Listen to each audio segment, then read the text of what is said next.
Thank you for coming. We as an organization just wanted to express our deepest condolences and sadness for the passing of Johnny Bower, obviously to his wife Nancy, his children, his grandchildren, and his great-grandchildren. It's a sad day that goes beyond just the city of Toronto and beyond the hockey world. Johnny really led an incredible life and touched the lives of so many, and will be deeply missed. When did you first meet him? I first met Johnny personally when I started working for the Maple Leafs, but he was a legend in the sense that you didn't have to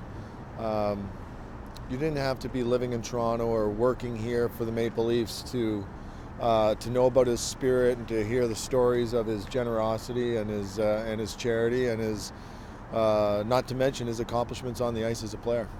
Can you explain when he went to the organization? I mean, he was still out there making appearances on behalf of the Leafs until just a couple of weeks ago. Well, there's not a single player in Toronto Maple Leafs history that has done more appearances and done more charity events and charity work than Johnny Bower. So for a generation of Maple Leaf fans, they remember him for his play on the ice, and there's a whole new generation of kids and young fans that don't really know him for the goalie, but just know him for his charity and generosity and good-naturedness and warmth. You really could never, I've never in my time here, and I hear this from a lot of people, nobody ever really came upon Johnny Bower at any moment, at any time, at any hour, and saw that he was uncomfortable, frustrated, impatient. He was never any of those things. Anytime somebody saw Johnny Bower, they came away with a great experience. He's a great lesson for all of us. How did he connect with the players of today? Well, I think the first thing that the players of today look at and respect are his accomplishments on the ice and his Stanley Cups and his abilities, and that immediately puts him in a certain place. And then to see him off the ice and just see that, like I said, his generosity, his warmth, his humor, I think for a lot of players today, they look at somebody like that and they think that this is a great example of what we all aspire to be. You know, for you as a young boy growing up in Toronto, when you heard the name Johnny Bower, what did it mean to you?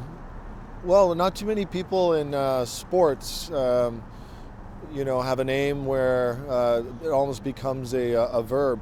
So if you were playing street hockey and you poke check somebody, you yell Johnny Bower. I just Johnny Bowered you. So before, I'd never seen Johnny play as a young kid, but I knew that this was the man that invented the poke check growing up here in Toronto. So it wasn't until the last few years where I actually got to know him on a more personal level and really saw up close what everybody talked about. You know, one of the coolest things about Johnny Bower is the fact that he played at such an old age. Like, I think his rookie year was about 29. Then I think when he was in 1967, when he was with the Leafs, nobody really knew his age.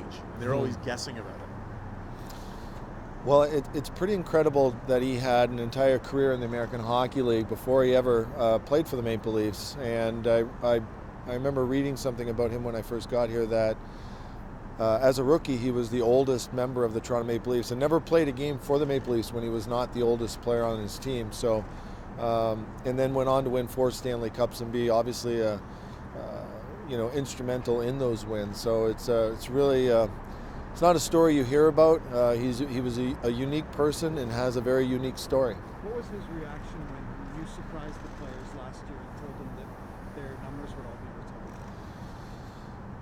retired? Johnny's reaction at the time when we told them about their sweaters being retired was typical. It was gracious. He was appreciative, and I think he followed it up with a little joke, and that was him. He, like I said, he was at a lot of events for our team and in this city and in the community. Always had a ton of energy and was just extremely good-natured. So he's going to be dearly, dearly missed. What was through a lot of the lean years when fan support might not have been so high? Johnny was always here with the club making public appearances. What does that say to you about his long-lasting support? Well, Johnny loved being a Leaf, and in retirement he loved being a Leaf, and he loved the team. And as much as he did a lot of public appearances, he also did a lot of private ones as well. So here's a Hockey Hall of Famer that would dress up as Santa Claus for the players and their kids and their families, and he did a lot of things behind the scenes as well. So regardless of where the Leafs were in the standings, Johnny's love for the Maple Leafs never wavered. And that's why, we said we don't really know of a former player that was as loved by Leaf fans, but loved them back equally as much. Any plans to memorialize him as of yet? I know it's early. Yeah, we're respecting the family's privacy, wish for privacy at the time, and this did happen quite suddenly. So we'll be, I'm sure we'll communicate with them at a later date. Team have done a lot to remember the Leafs of the past. We have Legends Row standing behind us now. Does it mean a little bit more to say, Johnny will be remembered forever here? Well, we were just talking on the way down that we were at least happy that Johnny got to see some of the things that have been done in this 100-year celebration. And at the conclusion of the 100th year. Looking back, Johnny was around for pretty much all of the celebrations. He was properly recognized, and Maple Leaf fans had an opportunity to give him and show him their love. So we were, if there's a silver lining, we were happy that this was a year in which Leaf fans, people in Toronto, were able to recognize and shine a light on people like Johnny Bower. It is a very different game compared to the time when Johnny was playing. But what do you think young players in the city today can learn from Johnny? I think that the biggest thing that young players in this city, or really in any city, or really just we'll stick with sports. Any young athlete, whatever the sport he plays, can look at a player like John Bower and just say, regardless of his success, it never went to his head. He was always very conscientious about the community he lived in. So he was more than just a hockey player. He was an ambassador to every community he ever lived in. Could you have played till 47 like he did? No, especially in that position. When you talk about pride, honor, and courage as the motto for this team, is it fair to say that Johnny was pretty much front of mind when you think of a slogan like that? Well, I think that I refer to some of the players that have played here, and how they refer to him, and some of the men who are still here that are on Legends Row with him, and how they revere him. So Johnny absolutely represented the pride, honor, courage that Conn Smythe talked about when he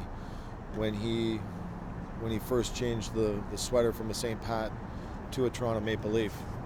Johnny was a great representation of what he wanted in a Leaf, and still is today. Thank you. Thanks for coming in the cold. Thank you. Thanks, Brent.